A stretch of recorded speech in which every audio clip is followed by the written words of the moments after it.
Então, essa primeira parte que nós temos aí, ó, é relacionada à biologia dos fungos, né? Fazemos parte do laboratório de micologia, tá? E aí eu vou fazer essa apresentação aqui para vocês. Então, nós já havíamos falado, né, que os fungos possuem características gerais. Quais são essas características gerais? Primeiro, a ciência que estuda, né, os fungos, é a micologia. Essa palavra micologia deriva do grego, né, mix, cogumelo, né, e estudos, né. Então, estudos de micologia ou estudos dos fungos. Então, são organismos eucariotos, né, ubíquos. Esse termo ubíquo significa que eles podem ser encontrados em todos os ambientes, né, na água, no ar, no solo, parasitando animais, né, o homem. Esse termo representa,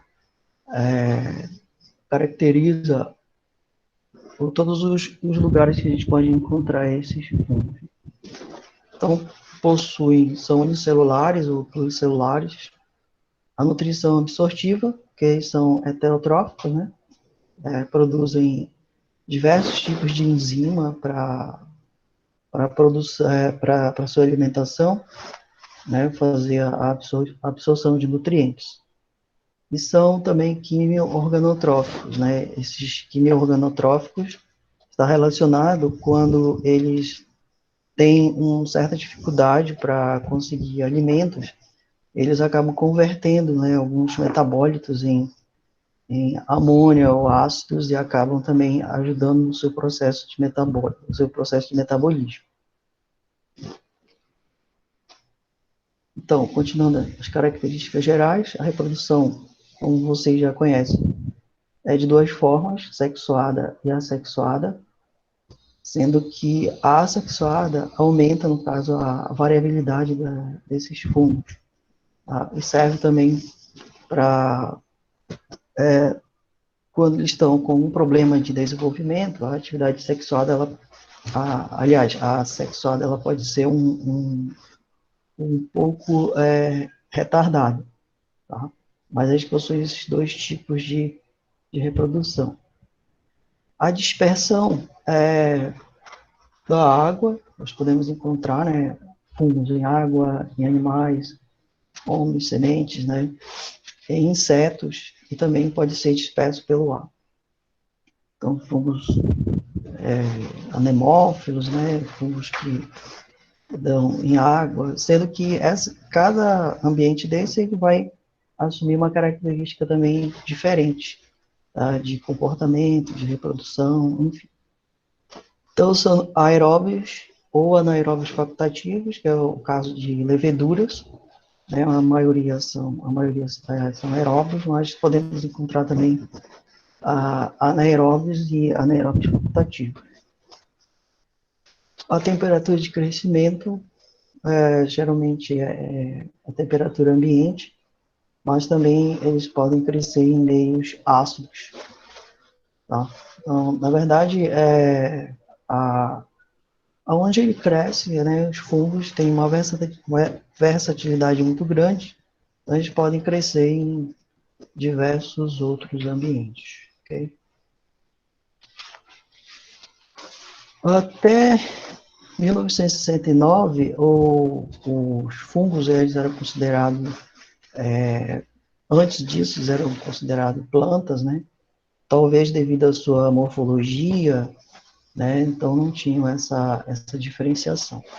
Então, com o tempo, foi percebendo que, na verdade, os fungos estavam mais próximos de animais do que realmente de plantas, porque eles não fazem fotossíntese, não tem clorofila, né? E foi se percebendo que eles têm, na verdade, a presença de quitina e armazenam glicogênio, né, que é a principal reserva aí de nutrientes desses micro-organismos. Tá? E, bom, depois vocês vão perceber que essas duas características percebe-se que também elas caracterizam uma versatilidade também muito grande para esses fungos, tá? Que é muito importante para a sobrevivência deles. Se nós formos comparar, então, fungos com bactérias, né, as diferenças básicas é o tipo de célula, né? Os fungos são eucarióticos, ou seja, possui toda aquela maquinaria celular que a gente já conhece, né? O núcleo organizado, citoplasma, né? Membrana. E as bactérias, não, né? São procarióticos, não tem núcleo organizado, tá? E essa diferença básica entre eles. A membrana celular dos fungos possui diversos esteróides presentes. As bactérias os esteróides são ausentes, com exceção de micoplasma, né? Como vocês estão vendo aí. Os fungos possuem esporos reprodutivos sexuais, né, e assexuais, enquanto que as bactérias, alguns esporos são assexuais reprodutivos. E as bactérias, vocês vão verificar lá com o professor Daniel, que ela tem algum momento da vida lá que ela produz endósporos, que não é para reprodução, mas é para se manter no ambiente quando as condições não são favoráveis. Tá? E quanto ao metabolismo, no caso, os fungos aí, né, são aeróbios, anaeróbios facultativos, enquanto que as bactérias, elas têm outras funções mais tem maior especificidade, como fotoautotrófico, né, anaeróbio facultativo ou anaeróbio. Tá? Então, essas são algumas comparações que a gente faz entre fungos e as bactérias. Então, quanto para representar aquela fala que eu coloquei anteriormente, da diversidade, né, onde nós podemos encontrar os fungos. Então, nessas figuras aí, como já mostrei para vocês, né, nós temos esse primeiro aqui, ó, que são as micorrizas, temos os links, né, a formação de links, a produção de cervejas, né, de vinhos, sucos. Os fungos podem ser consumidos in natura, que é o caso, né, de fungo, no caso, consumir em saladas, né, ou naturalmente, tá? A produção de fármacos são muito importantes também na produção de fármacos. Eles podem produzir também doenças em plantas, como a doença do café, vocês estão vendo aí, que produz essas manchas, né, nas folhas de café, e o café acaba morrendo. Mas principalmente os fungos, né, o foco principal são as doenças, né, que são as micoses. Então, além de todo esse processo, essa utilização, né, que tem desses fungos, eles podem servir tanto para o bem quanto para o mal, né? E no nosso caso aqui, a gente mais especificamente observa que também causam problemas de saúde, né, nos seres humanos e também em animais, né, em aves, enfim. Qual a importância dos fungos? Eles têm uma importância muito grande também na indústria farmacêutica, pela produção de antibióticos, né, como a penicilina e a cefalosporina, como vocês estão vendo ali.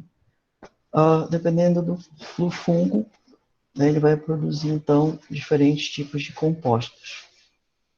A penicilina aí é produzida pelo Penicillium grisógeno, né, que depois mudou de nome para Penicillium notatum.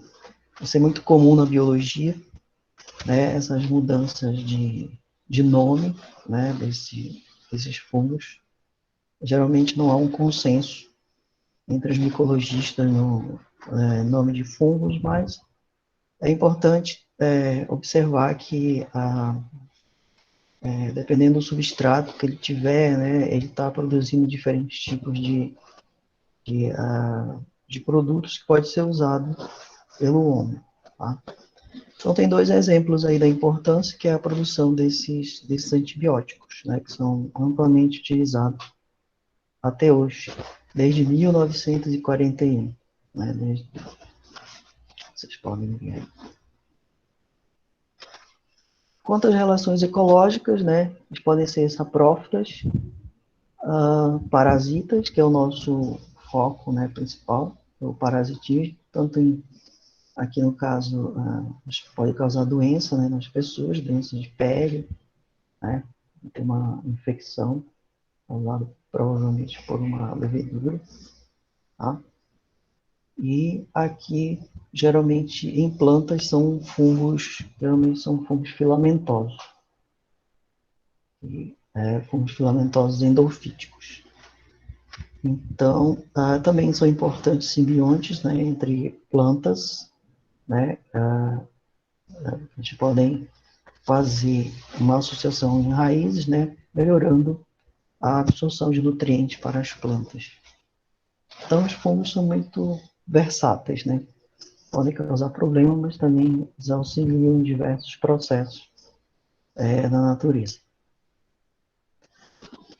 Ainda como também são decompositores assim por excelência, os fungos são por meio dos processos fermentativos, eles podem decompor quase todos os substratos existentes conhecidos, né, no planeta.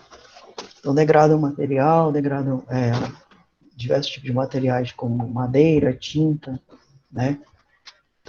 Essa degradação ela é possível pela excreção de enzimas extracelulares. Por isso que tem muitos estudos a respeito estudando, né, proteínas enzimas, proteínas extracelulares no caso de fungos, tá, que podem ser utilizados em diversos processos fermentativos, né, de degradação. Inclusive até os fungos podem ser utilizados na degradação também de hidrocarbonetos. Tá? Então, essa imagem aqui mais mostrando, né, essas relações, ainda essas relações simbióticas, né? Aqui na parte de cima nós temos diferentes tipos de líquens, né? Os líquens são a associação de fungos, né, bactérias e diferentes tipos de briófitas, né? Que não é o nosso foco aqui de estudo, mas vocês conhecerem que a origem, no caso, às vezes um fungo, ele tem origem contaminando as pessoas, às vezes a proveniência desses substratos. Tá? É importante saber que em todos esses substratos eles têm fungos, né? E as pessoas geralmente trabalham, né, com agricultura, estão lidando direto com esses micro-organismos. Né? Então, aqui nós temos uma corrisa, né, as micorrizas, é uma associação também importante no âmbito da agricultura. Nós aqui mostrando uma estrutura reprodutiva, né, algumas hifas e algumas estruturas de esporos, né, de reprodução. Tá? Também os fungos são parasitas. Um exemplo aí que nós temos, né, é Candida albicans ou candidias. Fungos endofíticos causam problemas em lavoura. Fungos entomopatogênicos, então tem fungo para todos os gostos, né? O fungo entomopatogênico tem uma característica interessante, que ele tem esses apressórios, ele envolve um verme, né? Um verme, ele acaba excretando enzimas hidrolíticas nesses vermes, né? E dessas enzimas hidrolíticas, ele se alimenta, então, do material orgânico do verme por, como eu falo, sucção, né? Como se fosse uma sucção, tá? Então, vai absorção, aliás, desculpa, vai absorvendo esse material orgânico do verme, tá? Então, ele tem uma longa hifa, né, que vocês podem ver aí, tudo isso, essa longa hifa, aí, com esses apressórios, é uma espécie de fungo, entra um patogênio, tá? Quanto à micologia clínica, os fungos, eles são membros, né, da microbiota normal do corpo, são comensais, digamos assim. São agentes de infecções, que nós conhecemos como micose, tem uma relação, né, de parasitismo. Então, essas micoses é uma relação ecológica que é o parasitismo, tá? Ah, só queria lembrar que vocês provavelmente estão ouvindo um barulho aí, um ventinho. É que é o ventilador que tem aqui, né? Tá muito calor aqui em Manaus. Se todo mundo estiver em Manaus, tá muito quente hoje. Então, também são agentes de intoxicação, né, que causam, quando eles são agentes de intoxicação, é conhecido como micetismo ou micotoxicose, tá? E também os fungos podem causar alergias, tá? Então, em relação à clínica, é muito importante, né, esses fungos em relação ao que eles podem causar de mal, né, para a saúde das pessoas. Eu gosto desse gráfico que ele mostra, ele traz uma informação bem interessante sobre a ocorrência, por exemplo, de Cândida SP, né, na via oral, onde que nós podemos encontrar fungos, né, no corpo humano. Nas vias urinárias, né, também nós podemos encontrar Cândida, Cryptococcus, tá? Isso aqui em relação à quantidade de bactérias, né, essa parte que está em vermelho aqui, são fungos, né? Diferentes tipos de fungos, leveduras, tá? Que podem ocasionar problemas, né? Problema urinário, problema intraabdominal, problema cutâneo, tá? Infecção, contaminação em catéteres, tá? Então, esses micro-organismos estão envolvidos nesse processo de infecção e contaminação, tá? Aspergillos, né? Tá? Aspergillos também, juntamente com a Cândida. Então, esses são dois exemplos, né, de fungos que podem ocasionar problemas, ou naturalmente estão presentes no nosso corpo humano. Só que, bom, quando a gente está com uma saúde legal, né, eles não causam nenhum problema. Tá? Então, os fungos, então, são considerados, né, como patógenos primários, possuem, então, fatores de virulência que podem romper a defesa do hospedeiro. Então, aqui na nossa região, Brasil e América do Sul, a incidência é grande de paracoccidioides brasilienses. Tem uma aula que a professora Sônia vai explorar melhor essa doença aqui, né, no Brasil, com vocês. Patógenos primários também podem ser patógenos oportunistas, como a Cândida, Cryptococcus, né, e Aspergillus. Quando o sistema imune, então, está com problema, esses micro-organismos, esses fungos, eles podem causar problemas também no organismo, beleza?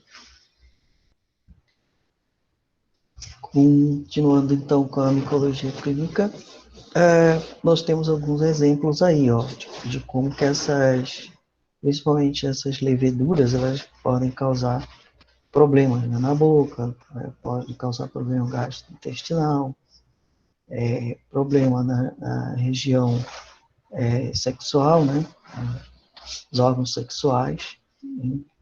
Então, esses exemplos, a gente vê que as pessoas podem ser acometidas, né, de infecção aí por fungo, tá?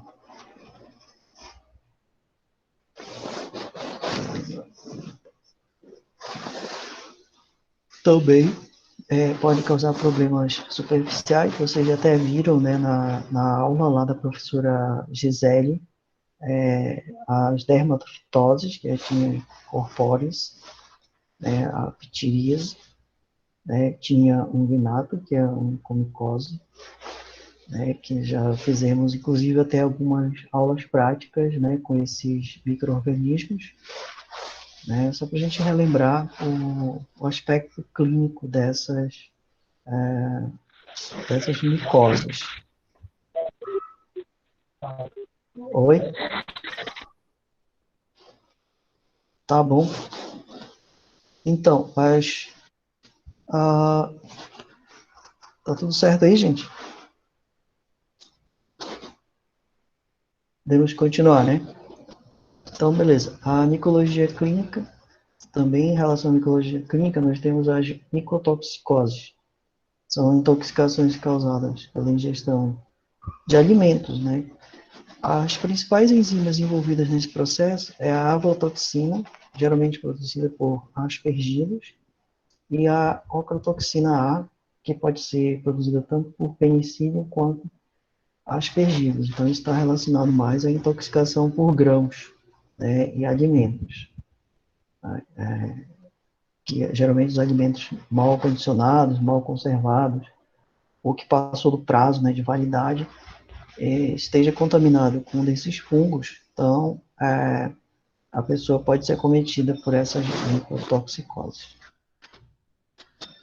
A ingestão das micotoxinas, elas podem ser direta ou indireta, né? A direta é por a ingestão direta de alimentos, esse alimento está contaminado, né? E a pessoa, então, ela é acometida dessas toxinas. A aflatoxina, ela é muito comum em amendoim, né? Amendoim ou milho, quando está fora do período de validade, ou quando ele já vem contaminado do campo, e acaba também contaminando esses grãos. É muito perigoso essa enzima.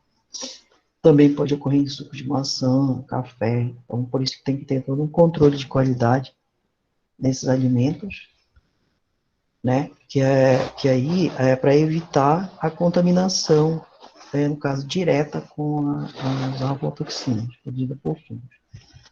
As indiretas é quando os animais, né? Se de uma forma eles se alimentam também desses grãos, né? E são expostos às toxinas e também não há um acompanhamento, um tratamento e acaba também passando para as pessoas. Micetismo é quando a pessoa ingere o cogumelo de forma intencional ou não, né? A pessoa pode se acidentar comendo um cogumelo que é alucinógeno, né? Que tem enzimas alucinógenas, ou a pessoa pode também fazer uso, né, de chás e também se contaminar com esses fungos, né? Então, geralmente é in natura, mas também pode ser que algumas religiões até, elas utilizam, misturam, né, fungos alucinógenos, como folhas, né, para fazer rituais, os deuses, né, acabam utilizando esses fungos, buscando, né, um aspecto alucinógeno, tá? Mas a pessoa ela tem que conhecer, ela tem que ser um especialista para conhecer esses fungos, né, que nem sempre eles são fáceis de distinguir. O Amanita muscarias, por exemplo, vocês estão vendo aí, tem esses chapeuzinhos aí, né, de fungos, mas se a pessoa, se estiver novinho, não tem como a gente distinguir do adulto, né? O, o lepiota, válvula também, a gente pode confundir ele com orelhas de pau, tá? Então tem uma variedade, como tem uma variedade muito grande de fungos, então a pessoa tem que ter um certo treinamento, na verdade, para identificar esses fungos no ambiente, tá? Os fungos podem causar alergia, também pode causar problemas com pulmão. Então, com essa coisa aí dessa pandemia, né, desse novo coronavírus, o, os médicos têm até identificado essas manifestações clínicas também de fungos, né, associados à infecção do vírus. Inclusive, em alguns casos, estão até tratando conjuntamente, né, porque o fungo se aproveita, né, da debilidade do paciente e acaba também participando desse processo de infecção. Tá? Então, os fungos, eles podem ser, né, aí de dois tipos. Eles podem ser unicelulares, que são as leveduras, né? Ou eles podem ser também fungos filamentosos. Vocês estão vendo aí essa imagem, né, das leveduras com alguns brotamentos, né, na parede celular. E os fungos podem ser filamentosos, né? Tem as hifas aqui, né? Você já tem conhecimento, só para relembrar, e estruturas de esporulação, tá? Desse fungo. Beleza? De modo geral, nós temos essas duas classificações. Fungos unicelulares, né? E fungos multicelulares e filamentosos, ou filamentosos. Então, você já sabe, né, que as hifas são estruturas tubulares, ramificadas, certo? E esse conjunto de hifas vai formar o quê? O conjunto de hifas forma um micélio, que é onde o fungo, por absorção, ele vai adquirir o seu alimento. Em algumas células dessas hifas, nós detectamos a presença de poros ou não, tá? Algumas células podem ter mais de um núcleo, como vocês podem ver aqui, tá? E pode ter também a presença de poros ou de septos, né? Que esses septos, às vezes, nem todos, na verdade, têm, só que alguns são menos evidentes, outros são mais evidentes ao microscópio óptico, tá? Então, guardem bem isso, que as hifas são estruturas tubulares ramificadas e o conjunto de hifas forma uns micélios. Tá? Então, em algum momento da reprodução fúngica, nós temos aí um micélio vegetativo, que ele corresponde à sustentação e absorção de nutrientes. Tá? E esses micélios, eles se desenvolvem no interior, pode se desenvolver no interior ou sobre algum substrato. Vocês estão vendo aqui, ó, o micélio está crescendo, né, radialmente do centro para fora, tá, produzindo diferentes estruturas de reprodução. E também, no final, o micélio projeta na superfície, formando um micélio aéreo que vai Micélio aéreo que vai desenvolver estruturas de esporulação, que depois elas vão ser lançadas no ambiente para gerar novos fungos. Esse daqui é uma estrutura, uma foto uma estrutura da reprodução de Rhizopus tá? Que é um fungo bem comum que dá no pão, principalmente em massas, né? Ele é característico. Então, depois, então, ele pode se diferenciar formando esse micélio reprodutivo, tá? Que são as hifas, elas vão se diferenciar, né? Sustentam esses esporos, né? Ou então, e aí, nesse caso, as hifas elas vão se diferenciar, formando diferentes esporos, né? Ou propágulos de reprodução que vão constituir micélios reprodutivos. Então, existe micélio que ele é só de absorção, tá? E outros que a hifa ela vai diferenciar e formar, então, estruturas de reprodução. Então, aqueles esporos, né, diferentes estruturas de reprodução que vocês viram lá nas lâminas, se vocês estão lembrados, fizeram os desenhos, são todos provenientes de hifas, né, diferenciadas, vindas desse micélio reprodutivo. Tá? Aqui mais alguns exemplos de hifas aéreas e vegetativas. Então, nós temos aqui as hifas. Nesse caso aqui, a gente entender essa placa, que vocês estão vendo o aspergillus em Agar, essas hifas aéreas, elas se formam nessa região mais central, onde o fungo, no caso, como é que fala? Onde a origem dele, a placa, a cultura, ela já está mais antiga, tá? Aí começa a formar essas hifas aéreas aqui. A parte vegetativa, onde o fungo está em crescimento, está buscando nutrientes, né? Ela fica entre a parte final, entre a parte inicial e a parte final. Então, as hifas vegetativas, que a gente chama, ou hifas de crescimento, tá? Elas vão, então, se desenvolvendo, absorvendo nutrientes para formar hifas aéreas e depois os esporos de crescimento, tá? Os esporos que vão dar origem a novos vírus, a novos fungos. Estou com um vírus na cabeça. Certo, gente? Então, isso aqui é uma estrutura mostrando um micélio reprodutor, tá?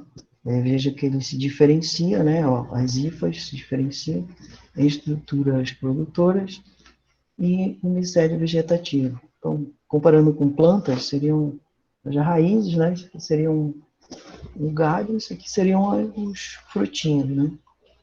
Beleza? Então, aqui estão fazendo a absorção de nutrientes, né? O fungo vai crescendo, formando seus diferentes tipos de micélios reprodutivos e as estruturas de reprodução.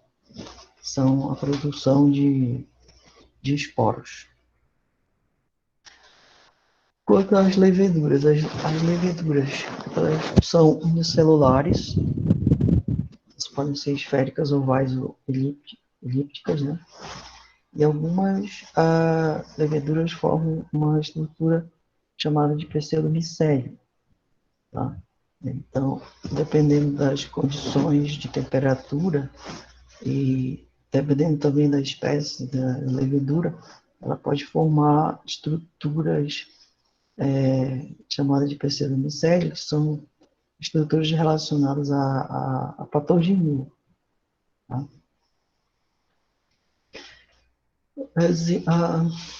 Nós temos também fungos chamados de fungos dimórficos, ou seja, fungos que vão assumir formas diferentes, dependendo das condições de temperatura, e também diferentes nutrientes também.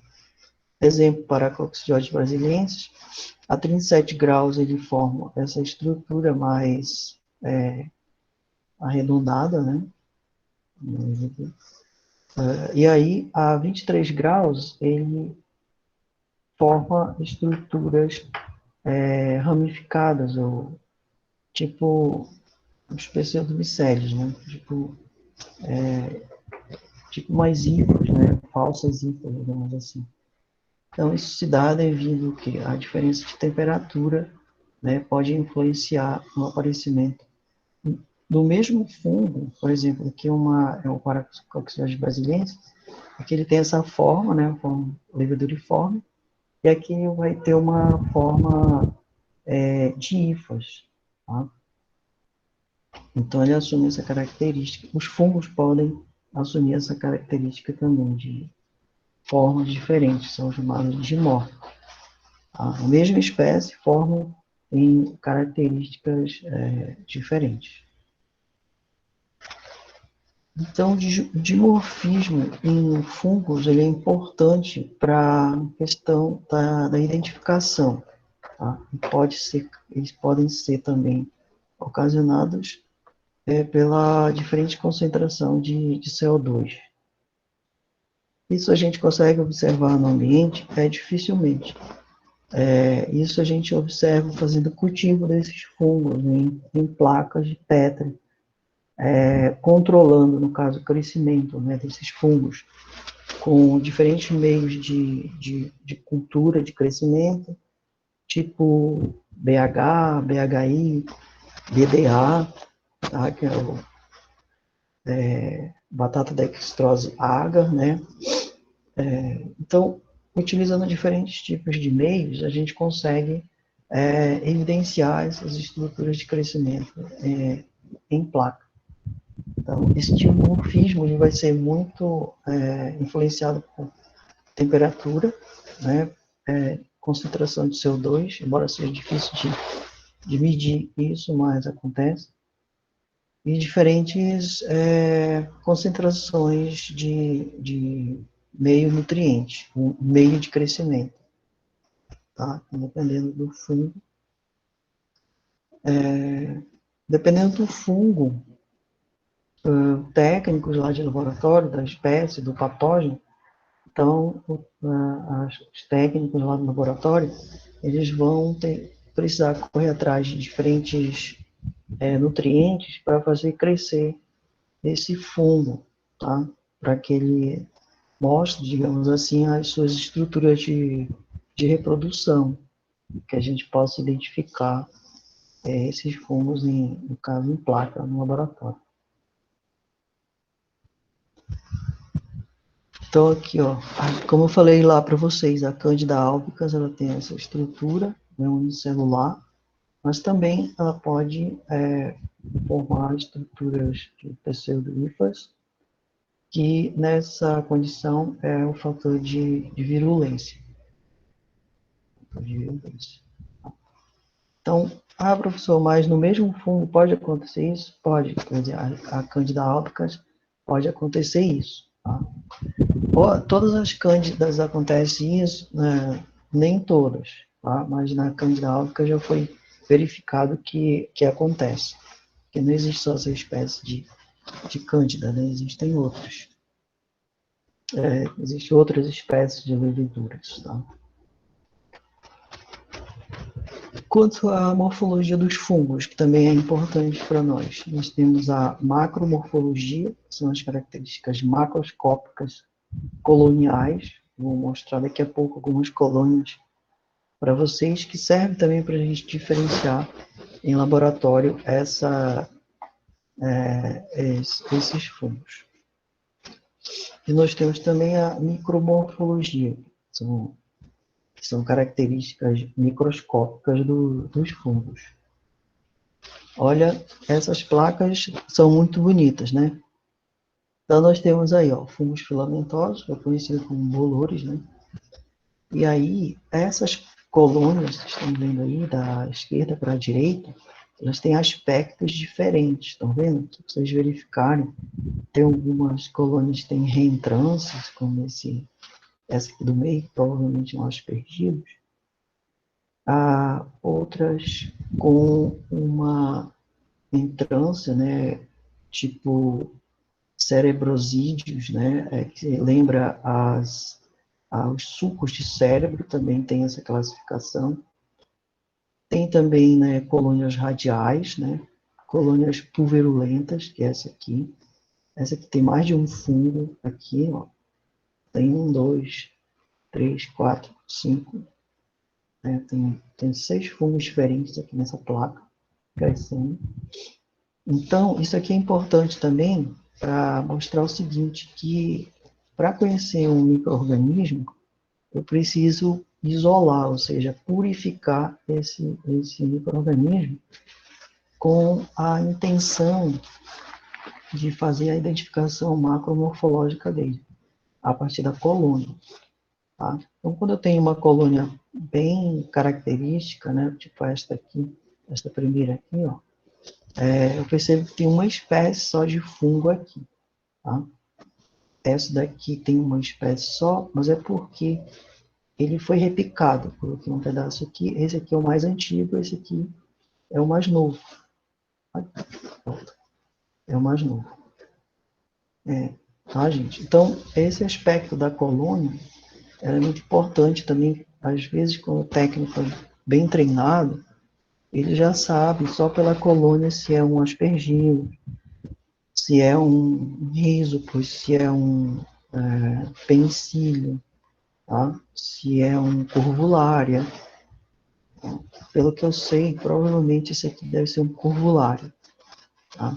Esse daqui deve ser um penicílio, e os outros só olhando no microscópio a estrutura de reprodução, beleza? Mas a placa, ela é muito importante nesse aspecto da identificação também do patógeno, tá? Dá muito trabalho. Então, dependendo também do meio de crescimento, vocês percebam que tem colorações diferentes, ele está expressando aí enzimas diferentes nesse meio. Então, ele vai comendo esse meio de crescimento, vai excretando enzimas e vai modificando a sua coloração. Deixa eu correr aqui. Então, nós temos características também microscópicas, já falamos, né, das hifas, tá? E o micélio. Então, aqui tem um exemplo, né, de micélio com as hifas. Né, aqui aparece também um conjunto de hifas, né, com micélio. Nós já vimos também que a hifa, ela cresce, ela tem crescimento apical, na direção apical, tá? Elas podem ter também hifas laterais, elas podem formar septos ou não, tá bom? Lembro lá da nossa hifa cenocítica? Então, a hifa cenocítica é septada, e a hifa asseptada, também tem essa classificação apsítica, que é septada. Então, esses são dois tipos morfológicos importantes de hifas para diferenciar fungos, né? Espécies de fungos também. Aqui tem outro modelo, outro exemplo, né, de hifas septadas e hifas asseptadas. Vejam um detalhe aí, que a hifa, no final dessa hifa tem uma estrutura de reprodução, são os esporângios, né, que vão produzir os esporos. As hifas, elas podem se diferenciar formando estromos, também estruturas rizomorfas, tá? Que são semelhantes a raízes, austórios e apressórios, né? Que tem função de adesão ao hospedeiro. Lembra lá do exemplo do vermezinho? Então, lá tinha um apressório que estava prendendo, né, o verme. Então, essa hifas, elas são muito especializadas, né, elas auxiliam no processo de sobrevivência, né, dos fungos. Então, nós temos aí uma estrutura de formação de esporos, tem um pequenídeo, né, que forma os esporinhos dentro da parte interna, né, aqui na parte mais interna, depois abre-se, né, essa região aqui, ela abre com o tempo, e aí esses esporos, esses ascomicetos, eles são liberados no ambiente. Tá? Aqui, a estrutura Professor, rizóide. Oi? eu Diga? queria só um instante rapidinho para me dar um aviso para os Diga. alunos. Tá, Como eu coloquei aqui no chat, o formulário de entrada ele vai encerrar agora, às 13h50, e eu vou estar enviando o formulário certo. de saída. E quem não conseguiu preencher o de entrada, eu pedi para se manifestar no chat com o nome e a turma. Então, agora eu vou enviar o de saída e o de entrada vai ser fechado. Lembrando que tem que preencher ou justificar a entrada e a saída, que é para poder a gente ter um controle de quem está vindo a aula.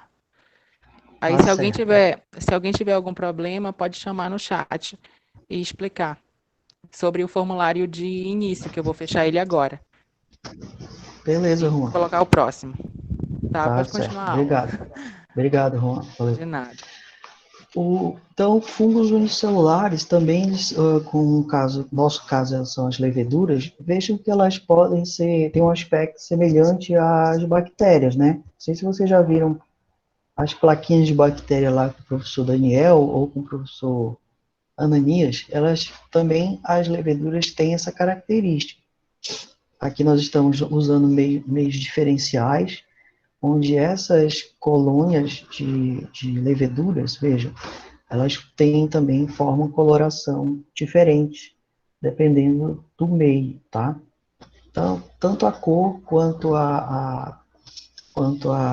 o aspecto da colônia, nesse caso de leveduras, pode ser cremosa ou pastosa, tá?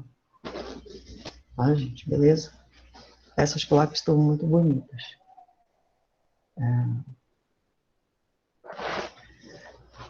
Quanto ao aspecto colonial, né, nós temos o aspecto leveduriforme, e também, como já falei, e também um aspecto filamentoso. Né, isso aí é característico também de leveduras. São fungos, né?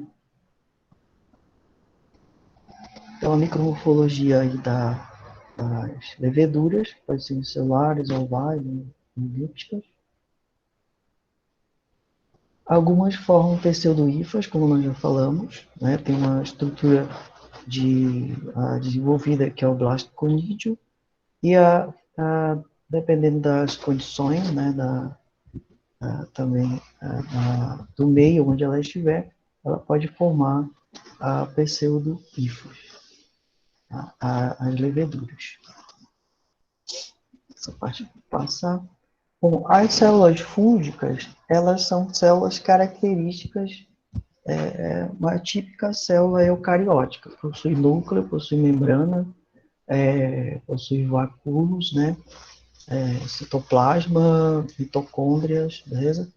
Então, tem o aspecto comum de uma célula eucariótica.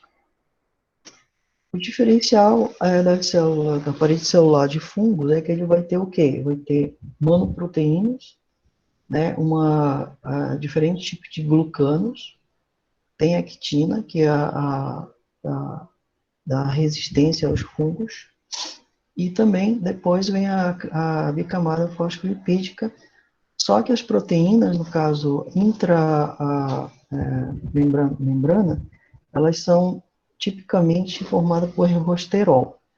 Esse ergosterol ele vai ser um importante sinalizador para a produção de fármacos, tá? Porque eles reagem a diferentes tipos de fármacos. Isso é característica dos fungos, tá? A presença desse ergosterol na membrana. Então, essa parede celular é muito importante para auxiliar na força mecânica e evitar o choque osmótico. Então, vejam que por isso que o fungo ele tem uma adaptação muito grande a determinados tipos de ambiente, porque a parede celular dele, como é muito resistente, né, ele está protegido dessa variação osmótica de meio, do meio. Tá? Em leveduras, nós temos, apresenta uma baixa quantidade dessa quitina, concentração de quitina. E a quitina ela vai ser mais concentrada nos fungos filamentosos, tá? Concentração de quitinas, né? No caso, glucana, é em fungos filamentosos. E lembram lá das hifas demáceas? Então, lipídios, né? Alguns lipídios, né? E pigmentos, como melanina, que formam, que dão a característica daqueles fungos demáceos, tá? São mais amarronzados. Então, o que é aquilo ali? É a presença de diferentes pigmentos, né, nesses fungos. Tá? A membrana celular, então, é típica, né, de eucariotos, como eu ia falando, dupla membrana com diferentes proteínas, tá? E também um diferencial importante nas células fúngicas é a presença de uma maior quantidade de glicolipídios, que vai permitir a aderência melhor desses micro-organismos nos seus hospedeiros. Tá? Professor, com Oi? licença, Sim. tem uma aluna pedindo para repetir o último slide, o anterior. Opa, vamos lá. O anterior ou o anterior? Esse? Esse aí, ó. Esse aqui? Esse? Deixa eu pedir para ela. Confirma, Esther, por favor. É a formação Antes da da... parede O celular. próximo é o que tem só uma imagem. Esse? Não. Eu acho que é depois. Esse? Não, é depois. Depois? É. Este. Não. É antes, então, né? Esse aqui? Esse. Ah. Obrigada, professor. Tem alguma dúvida ou não? Não, aqui Não. eu só passei rapidinho. Ah, Aí entendi. eu não. Não, só falando, né, que aqui, no caso, além a parede celular, eles têm a composição de monoproteínas, né, a presença de diferentes glucanos e a quitina. Né? Então, esse diferencial na parede celular dos fungos é que vão permitir que ele tenha essa versatilidade em diferentes ambientes, tá? Isso vai proteger ele da umidade, da diferenciação osmótica, por isso que eles têm essa versatilidade. E a membrana, uma proteína importante no caso de membrana, os fungos, é a presença do ergosterol, tá? Ele vai ser importante na sinalização de fármacos antifúngicos, né, que atuam em cima dessas proteínas. Para poder combater o fungo, precisa de um fármaco, certo? Tipo, e aí a pessoa vai tomar esse fármaco, ele tem um alvo, que é o ergosterol, tá bom? Então, onde é que ele está presente na célula, na membrana. Obrigada, professor. Nada. Então, aqui, como eu ia falando, né, a membrana celular típica também, veja que tem uma chamando atenção, o slide chamando atenção para essa quantidade de ergosterol, que é realmente importante na indústria farmacêutica, né, como sinalização. O resto é muito parecido com a estrutura de eucarioto, né? Tem canais iônicos, fosfolipídios, né, carboidratos, é uma estrutura típica. As células fúngicas de leveduras, o diferencial é que elas contêm um núcleo apenas, tá? Então, elas são unicelulares, mas têm constituição nuclear, têm também membrana, mitocôndrias, beleza? O diferencial é que elas vão ter um núcleo organizado. Essa parte aqui eu vou dar uma puladinha, que é uma característica típica, né, dos fungos, deixa eu ver o que tem de... Tá, tem todo o material. Aí, a presença de DNA também, RNA e proteínas, beleza? E o que vai diferenciar também em relação à quantidade de DNA, principalmente DNA, é na quantidade. Tem fungos, esses fungos geralmente têm uma quantidade menor de DNA, né, em relação a outros eucariotos, tá? Olha, a presença desses plasmídios, eles são muito importantes na célula, né, porque eles auxiliam no processo, eles auxiliam também no processo de diferenciação celular. Então, eles estão dispersos no citoplasma. O que é um plasmídio? É uma estrutura circular de DNA do plafita, possui capacidade de autoduplicação de modo independente dos cromossomos, tá? E tem baixa evidência em leveduras. As subunidades de ribossomais dos fungos é 80S, então eles possuem duas subunidades, né? 60S e 40S. Então está relacionado, no caso, as unidades ribossomais vão ser importantes na produção de quê? De proteínas, tá? Então, são chaves no processo de transcrição, beleza? Então, assim como todos os eucariotos, os fungos também e leveduras fazem síntese proteica da mesma forma. Tá? Possuem vacúolos também que podem acumular nutrientes, né?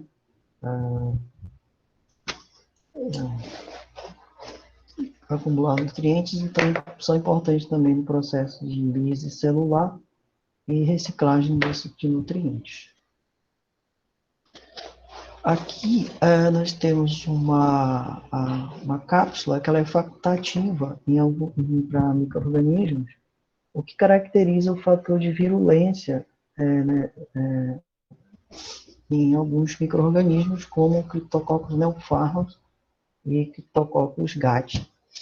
A presença dessa cápsula, aqui nós temos uma placa, né, foi tratada com tinta nanquim, onde mostra o fundo escuro, né, o fundo é escuro e essa levedurinha, né, com algumas gemulações aparecendo aí. Por que fica claro esse halo? Porque essas leveduras, elas têm uma quantidade grande de mucopolissacarídeos em que a tinta nanquim ela não consegue tingir. Então, é dessa forma que eu consigo identificar em placa a presença desses micro-organismos. Tá?